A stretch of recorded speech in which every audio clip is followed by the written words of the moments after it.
Terry, I don't know if I should feel dumb this morning or I have no way to explain yesterday. I had in my hot dog, I had the 3 and the 6 in the first leg. Yeah. And somehow we didn't talk about the 6 horse at all. And maybe I was just playing cute, expecting, I thought maybe you'd bring up the 6 or I can't even explain that.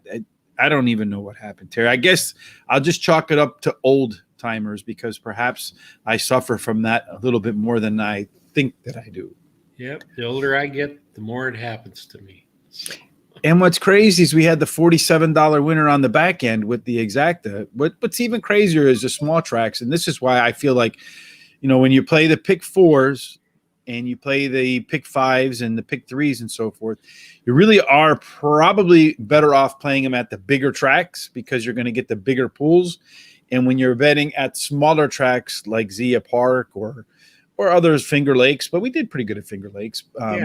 But maybe those tracks you're better suited betting the exactas and the trifectas because you're going to get a truer payout. Because even with that $47 horse on the back end, it only paid $255. You would have been better off betting on all that money on the 11 horse. That's true. It's true. It's just like up at Grants Pass. Every once in a while their pick 5 will pay big or their pick 4, but not always. But what really pays big there a lot is the trifectas. Mm-hmm. And so if you can get some good choices on the trifectas, you can do really well. And I have. That's about the only place I really play trifectas. That's usually those trifectas usually hit when you get when the favorite doesn't win. It can show up third, and some shot either wins or finishes second. That's when you usually get those nice trifecta tickets. Absolutely. So that's I agree with you wholeheartedly on that, Terry. So today we're going to be at Keeneland for our pick 4 today, and I can only laugh because after going through that, the hot dog pick 4 is going to be. If either one of us hits the hot dog pick 4, it's going to be, I think, close to a miracle because you have a lot of maidens, big fields, 2-year-olds, turf that's kind of good. I mean, you just have no idea what you're going to get today out of Lexington, Kentucky. But before we get there, let's go to New York. And I think this is kind of surprising. Yeah. The New York Governor Vetoes marriage. I mean, what is going on with that? Yeah, I don't understand. I don't think she understands about horse racing and that. I think that's crazy. It was passed unanimously through the legislature. I mean, really big votes for it. And then she went ahead and vetoed it because she said, well, it's been there for, 100 years or 80 years, whatever it was. So, yeah, let's go back to do everything we were doing 180 years ago. I think that would fly over really well. We'll go back to candles, outhouses, no water, no heat, no air conditioning. Let's go back to that. I agree with the governor wholeheartedly. Yeah, and I don't know. It is the trainer. If the trainer trains 2 horses in the same race, do they? Sometimes 3 or 4. I mean, sometimes you go to those New York races. Yeah. It's Chad Brown, Steve Asmussen, Steve Asmussen. I mean, one of those two is going to win. And they don't couple those horses. So no, they do if it's the same owner, but if it's the same trainer, they don't. And that makes no sense to me. I mean, if you're going to couple the, husband and wife or brother. Well, in this case, it's going to be Trevor and Katie McCarthy. I mean, that's really what this rule is about. It is. But, if you're going to do that, then why aren't you coupling brothers? I mean, you could do the same. Jose and Irad, yeah. Yeah. So. For sure. But and Jose said he wouldn't fight Irad, so it's his brother. I don't blame him. I beat up my brother quite a few times, but just in play, never really mean, because then I would have really hurt him. Yep. All right. So that to me, that was shocking to me, to be honest with you. It was, yeah. So the next thing up on our board today is that historical horse racing, HHR. Ellis Park says that it's going to add about $6 million a year to the purses. I think that the trainers and the jockeys and all the folks associated with horse racing are going to kind of like adding another $6 million in there. Yeah, and these horse racing machines, historic machines, they're getting really popular. In Boise, Idaho, the track there, it had those machines, and that's what helped support that track, Lebois Park, and the governor or legislature or somebody said, "Oh, they're illegal because it's gambling." Mm. And so they made them take them out. Well, guess what? They don't race in Boise anymore. They closed Don't you just down the love track. politicians? Oh yeah. So they lost all that tax money, and they took away all those jobs. It was like it was terrible. So, I mean, I just love politicians. The people, these like Thomas Jefferson said, who are these better angels that know better than all of us? You know what I'm saying? Yeah. I mean, who are these people? I You have have people no have no idea that how to run anything, telling us how to do everything, I know. which makes absolutely no sense to me. And I think folks it would be well served to go back and look and read like the Federalist Papers and stuff to understand why we had the government we had from the beginning and why it was supposed to be from the inside out and not from the outside in, which is kind of where we are now. But anyway, we'll stay away from all that conversation and focus on horse racing, Terry, because that's what everybody wants to know about. They want to talk about horse racing and bet on horse racing to get away from all that nonsense, right? That's right. So let's talk about Terry's best bet of the day. Terry, how did your stuff do yesterday? It did really good because they canceled the whole race card from the track was terrible, I guess. At Grants Pass? Yeah. So we're very good at that, aren't we, Terry? We are, yeah. If we could bet on like which track might close today, I think you and I would be arrested for insider information. Probably. I guess they had so much rain that just really inundated that track. So they that river of rain that covered the entire upper half of the country. Yep. So today my pick of the day is Keeneland Race 4. Mm-hmm. I like number 5, Beverly Park, going for her 7th win in a row. And the trainer wins 30% of the races when bringing a winner back to the races. And a plus for her is that Beverly is my wife's first name. So number 3 is that's a lock to win right there, then, Terry. That's it. Absolutely. You don't need any other horse today, just that one. Number 3, Machismo ran second in her last race, and after winning the previous 3 races, best dirt speed is fastest among today's starters. Mm-hmm. And then Cove Blue won his last race by 8 lengths, or her last race by 8 lengths at Churchill Downs, and earned the highest last speed rating. So I think it's 2021. We could just go with it's, right? That'll work. When it's best rating, and we won't get in any trouble. I get mixed up all the time. So yes, me too, all the time as well, Terry.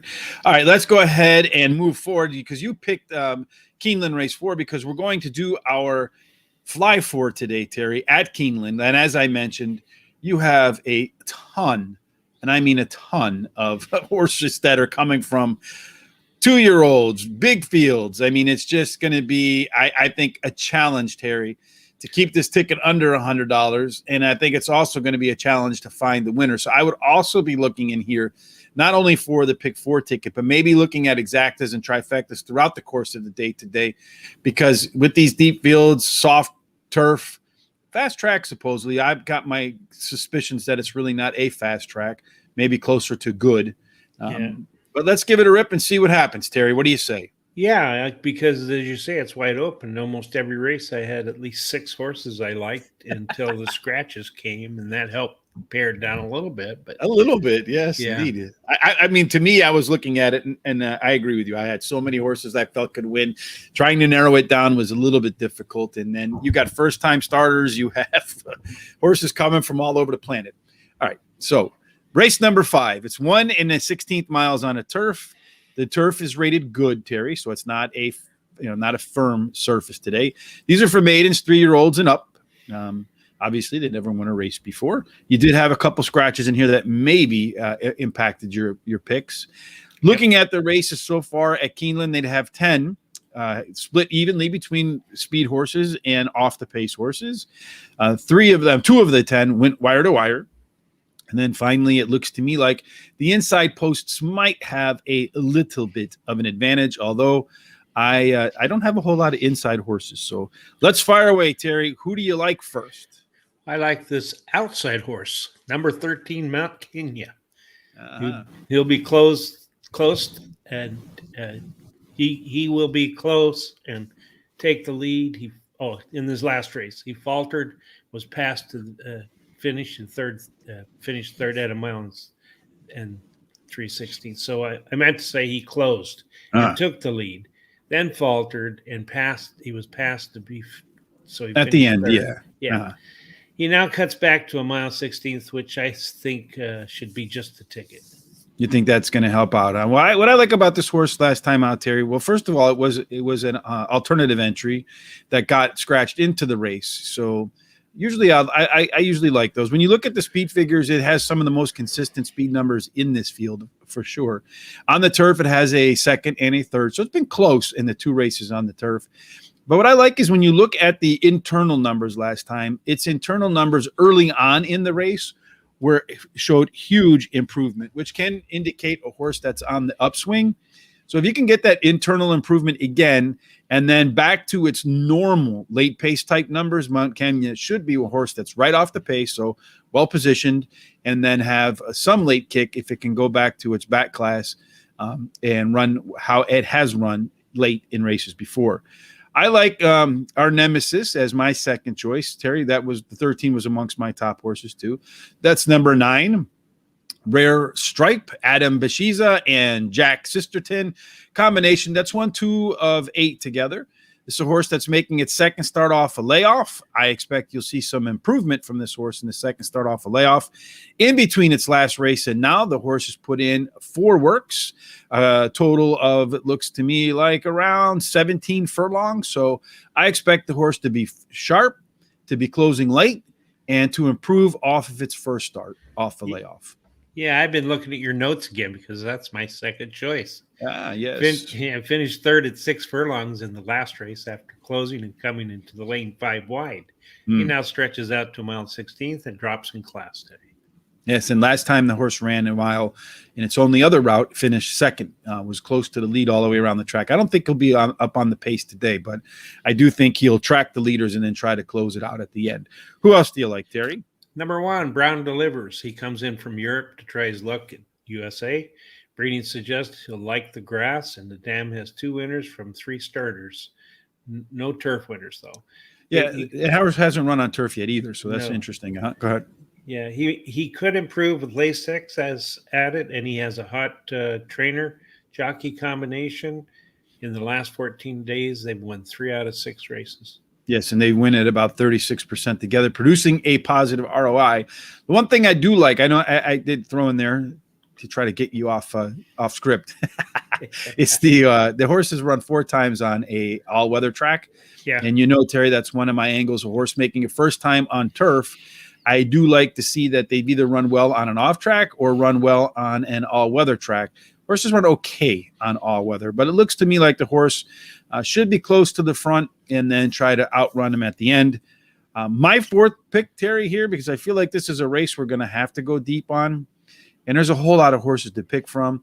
I'm going to go as far as the first-time starters are concerned. I feel like the best first-time starter in here is the Battle of Britain with Julien Laperot and Reeve McGahey. Horse looks to me like it's been working very well at Keeneland, and if you remember, and it was on dirt, so I mean it is going to run on turf. But if you remember, horses that train well at tracks tend to run well at tracks. I'm hoping it could take that dirt works to the turf. Yeah, he's looks pretty good, and he's got breeding suggests he will like the grass. So is there another that you like, or do you want to put this one in there? Because I have some other ones that I can go a lot of different ways. Why don't we put it aside for the moment, and then we'll talk about what other ones. I like number 4, Cool Rags. He's improved his speed rating in each of the last 3 races, and he has the highest last speed rating and drops in class today. Yes, I typically do like that highest last race speed figure dropping in class angle. Last time out was dirt, so going back to turf, where he's finished in the money 2 out of 4.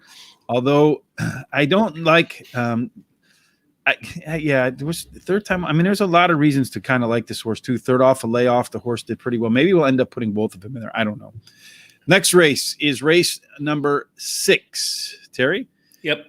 And in race number 6 is 6 furlongs on the dirt. They've had 21 races at the distance, Terry.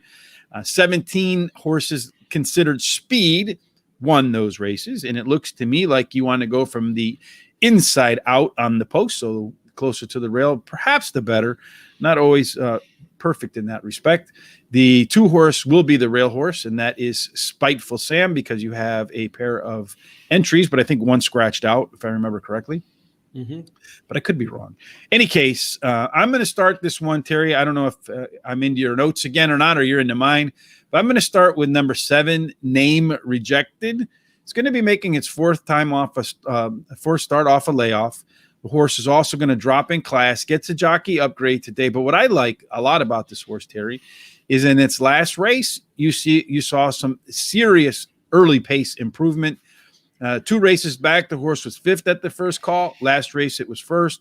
2 races back, it was 2nd at the half-mile marker. Last race, it was 1st. So you're stepping up that performance ladder. And that's one of the things I really like to see in a horse. It means it's getting better. Hopefully it's at the top of its cycle today, Terry. Yeah, I think we're looking at each other's notes. That's my second choice, Name Rejected. And, you know, he ran 4th, beaten only a length and a quarter after leading most of the way in a 6.5 furlong race. He got caught right at the very end. Now he cuts back to 6 furlongs, which I think is going to really help. And he switches to jockey Tyler Gaffrione, who in the last 7 days has, out of 34 mounts, won 10 of those, ran second 5 times and third twice, and drops in class. And the trainer wins 19% of the races with sprints. Yeah, so I agree with you. So who else do you like here, Terry? Number 2, Spiteful Sam. He finished in the money three of the last 3 races this year, winning 1 of them. He has the highest last race speed rating and drops in class today. His early speed running style will help his chances, and he should improve at the shorter distance. His best dirt speed is fastest among today's starters, actually a tie. Yeah, and as I mentioned before, he's also on the rail.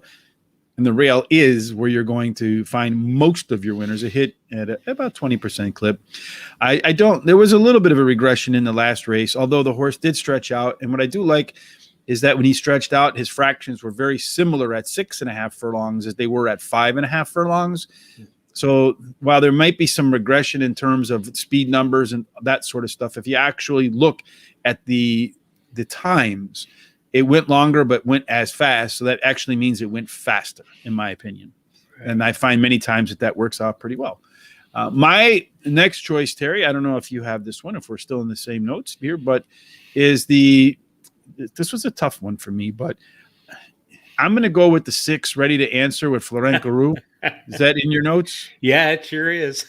It was tough because the horse is considered the money early race favorite here by the odds maker, but I don't really like the workouts that much at Keeneland coming into this race.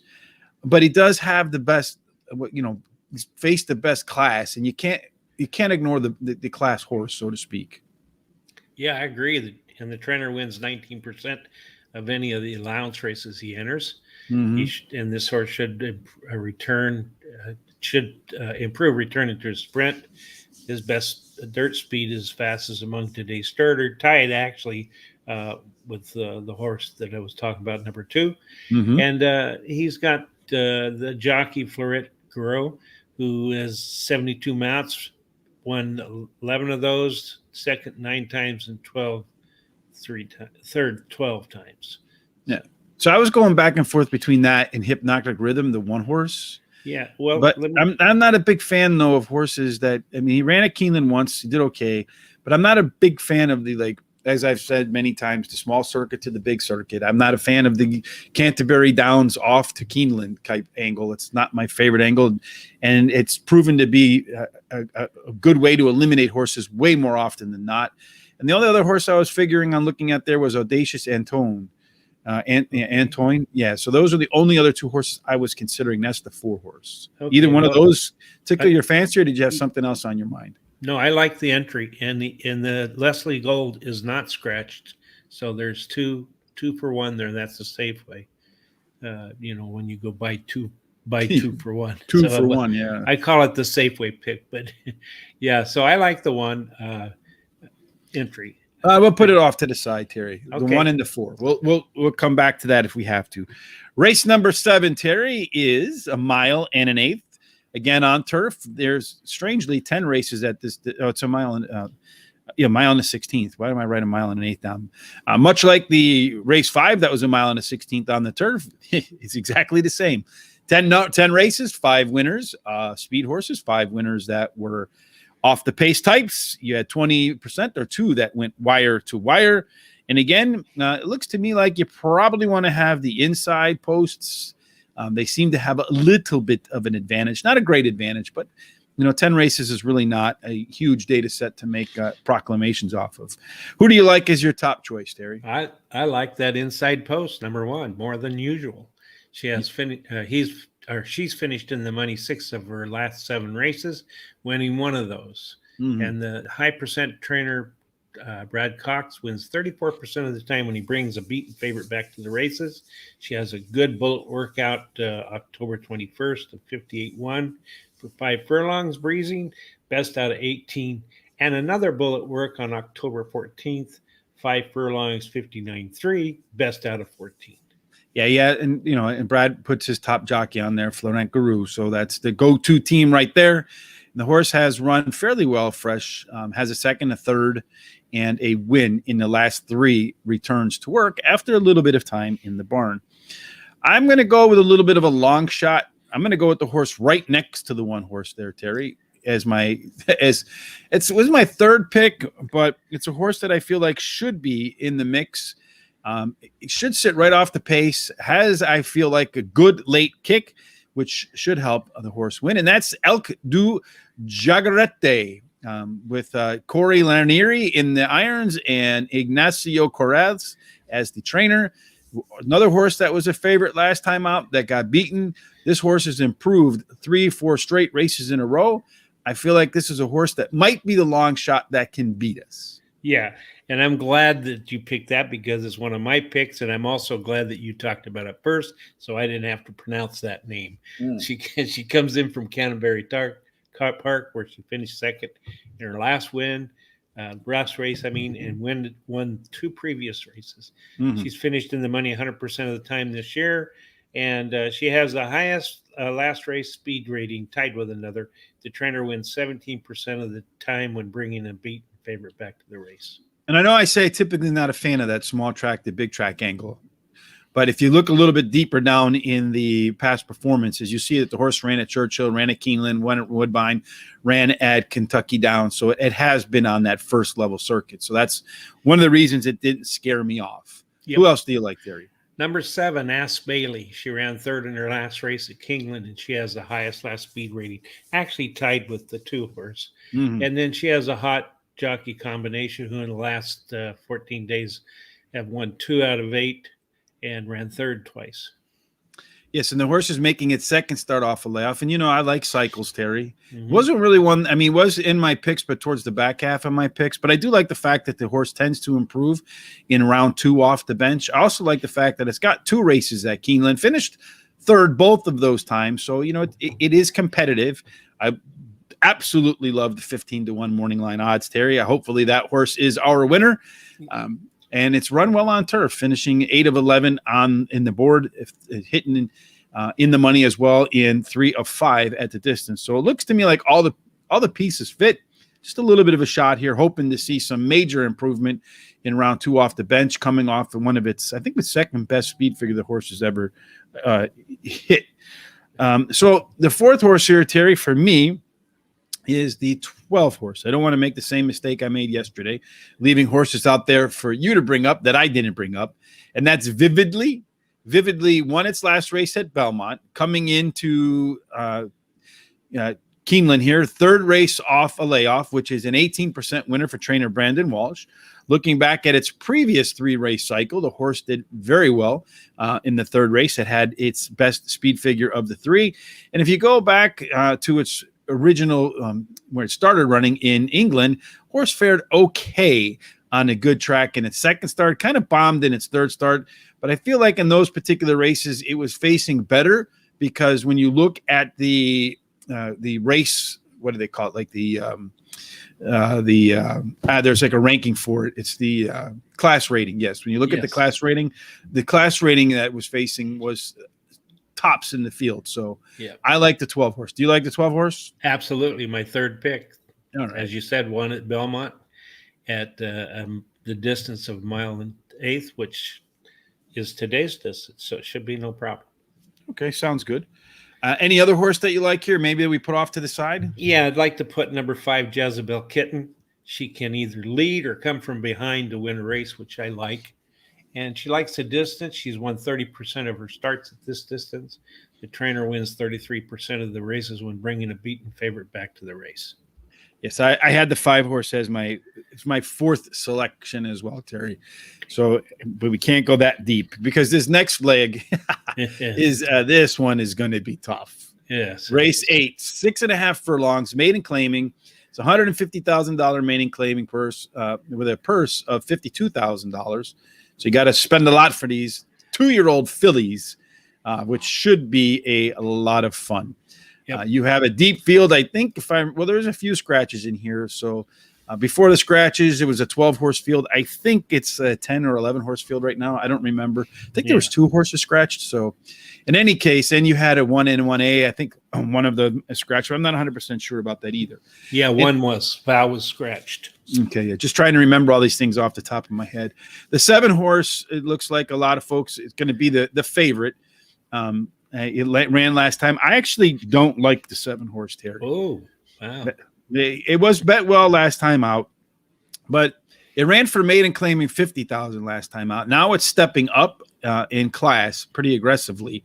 The trainer has tried that a couple times, 3 times, and hasn't won one of them yet. So I'm not in the last race last time out, got off to a sluggish start, and it kind of faded a little bit. I don't know. I bucket things, as you know, on these races, Terry, and I decided to go with the first time starter bucket because I just didn't see enough in Triple P to say I'm either going to single this horse because it's the best of the horses that have run already, or I'm going to go elsewhere. So I'm going to start somewhere else, Terry. Okay. I'm going to go all the way to the outside, and I'm going to go with Landed Gentry with Tyler Gaffleone and Robert Medina. The horse has been training exceptionally well. The trainer wins when he debuts. He's tried that 3 times, won one of them. And you got Gaffleone, like I said, who's in the irons. I feel like looking at those workouts, the outside horses tend to do okay. I got a feeling that Landed Gentry is going to get the trip that it wants and have an opportunity to close at the end and take the race. And I feel like he's one of the 3 best first-time starters. Yeah, I didn't actually have that as one of my picks, but I'll go along with that because 2-year-olds or these maiden races are really hard to handicap. You don't know what you're going to get. Yeah, and so I like the 7 as my top pick, and you've talked about it, and I don't want it to beat us. I wouldn't mind having it, but one of the horses I want to talk about for my first time starter is number 2, Miss Ramina. Yeah, she's got a good sire, Nyquist, out of Uncle Mo, and she has a good trainer jockey combination of Florent Gros and trainer Brad Cox. So. Mm-hmm. That was actually my second pick there, Terry. So you've been in my notebook again. So that of the first 2 of the first time starters, I like the 13 and the 2, and then my next pick, Terry, and is this one's a little going to be, I think this one probably will go up in odds and not down in odds, but you never know. And that's number 8, Make Me Believe. Uh-huh. The horses, again, looking at the training has been okay, pretty solid. But what I like here is McLean Robertson. When he debuts at maiden claiming, he's done it 154 times. So it's not a small data set. And he's won 32% of them. That tells me McLean Robertson has a good idea where his horse fits, for sure. And so I like that number. The training has gone pretty well. That's the top training angle in the entire field. So you get a little bit of price on the 8-horse. Why not? The 2-year-old maiden, you just don't know what you're going to get. And with that kind of angle off of a trainer, I'm trusting that he's got the horse in the right spot. Oh, that sounds good. Well, listen, there's one other horse I'd like to put in or off to the side in case there's a scratch, and that's the other part of the entry. How about them apples? One of the reasons why is over and over I see where there's an entry, they scratch one of the horses, and the other one seems to win. This one drops in class today, and her early speed style helps chances. She has a couple of good works at Ellis Park, 5 furlongs, 1 minute, 1 breezing, third out of 9. And then October 9th at Ellis Park, 5 furlongs on a good track, 1 minute flat, or 1 minute and 1 breezing, and that was the best out of 9. Yeah, I was looking at the one horse too, but what interests me about that one horse, Terry, what I like to pay attention. So Tyler Gaffalione was on the horse last time. He went elsewhere. Rafael Bejarano was on the horse last time, 2 back. He went elsewhere. And then you have Ricardo Santana Jr., who was kicking some butt up in New York. He's run 64 times here at Keeneland and hasn't found the winner's circle yet. So you got a couple of jockeys that went elsewhere that must feel that those horses are a little bit better. And then you have a jockey who's really struggled at the track so far. But he's, gambler's fallacy. Ricardo Santana Jr. is probably more due than any other jockey at the track. So this is where we stand now, Terry. Do you want to put the 7 in here so we don't get beat by the 7 just in case it wins? Yeah, I wouldn't mind doing that at all. Okay, so that means we can put one more horse either in race 5 or race 6. So the question is, do you want to go? I feel like race 5, I think it had more horses than race 6. So I feel like that's probably where we should go. Yeah. The question is, do we go with the 8 or do we go with the 4? And I think you can go with either one. Well, I don't actually know much about the 8 looking at my notes here, so I like the 4, to tell you the truth. Okay, we'll go with the 4 and then hope the 8 doesn't beat us, right? Yeah. That's always part of it's a little bit of luck, right? Getting a good trip and that sort of stuff. So I feel like I had the 8 as my 4th pick, but when you look at the late pace figures in this horse, the 4 horse does have better late pace figures than the 8. So it's a longer race. So the horses that are coming at the end will probably be the ones that give us the best chance to win.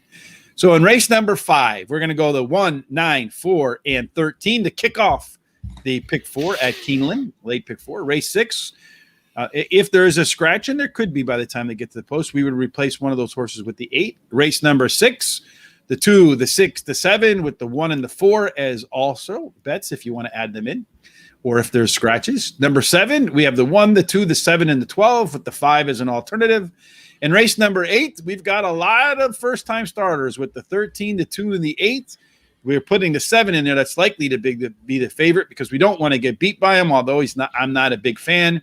And then the 1 horse, again, I'm not a big fan because you have Bar Hareno and Tyler Gaffalione choosing to go elsewhere and Ricardo Santana really struggling. But you never know. He's due. As I said, gambler's fallacy comes true every now and then.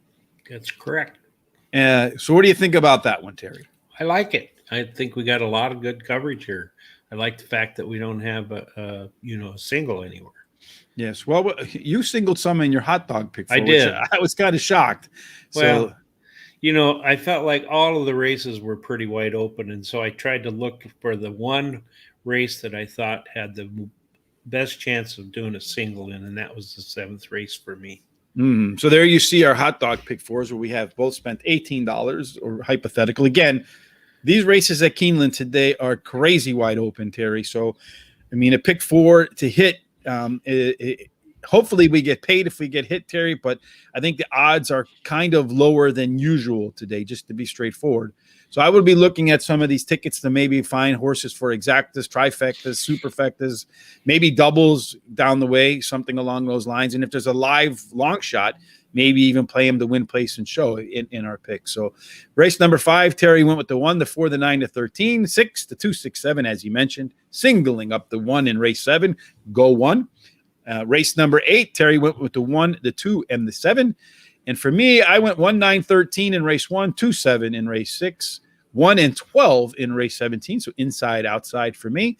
And then my trio of first-time starters, the 2, the 8, and the 13. And if the 7 wins, I'm going to get beat, Terry. The only way that we can have both a hot dog pick 4s and the fly 4 is if the 2 horse wins race number 8. Yep, that's correct. So, oof. So yesterday, your 3P parlay got knocked out, Terry. Mine, my horses all got knocked out. Apparently, they must have been, that horse in Blazing Saddles, where the dude just punched them, right? Because none of them, I think, ran very well. But hopefully, today's a better day, Terry. In that respect, you stayed at Keeneland. Which ones do you like? Well, I like. I went back to the fourth race. My pick of the day, Beverly Park, and part of the reason is because of Beverly. But number 5. And then sixth race, I like number 7, Name Rejected. And in the 7th race at Keeneland, I like number 1 More Than Usual. And for me, I headed over to Delaware Park because our friend who joins us regularly, who's always asking for Delaware Park picks, went over to our guaranteed tip sheet, took a couple of our best bets. So race number 4, number 3 are Avery Lynn, number 6. So that's a best bet. Number 6, Dreams Untold, is our top choice at Delaware Park.